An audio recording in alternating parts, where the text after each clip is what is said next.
警司看班，那警司就3分数。根据宜兰县县政府警察局上新的统计资料，今年1月到10月翕到超速上界侪所在，头4名超速翕相机，拢是咧苏花公路，拢总开3万外张罚单。为下个月起，宜兰超速翕相机搁再升级，升级了后，数位式的翕相机搁较先骹手来顾，功能嘛搁较侪，就算时速200km，同款翕会到，也是守规矩上界好。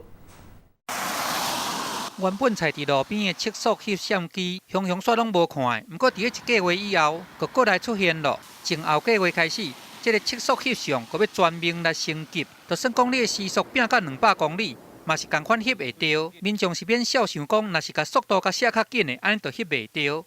非常紧，因为你市内来吼，伊就紧来，到遮嘛是紧啦，所以讲。 安尼是较安全啦。宜兰县政府今年编400万的预算来买这个数位测速翕相机，用这款的来取代迄款较了人工、爱装底片的类比测速翕相机。安尼唔但较省工，伊的功能嘛加真强，翕到嘛佫较准。就算讲你写佫较紧，嘛是拢照翕会到。那现在就把它全面升级，采数位式，还有光纤的无线传输，把设备做升级。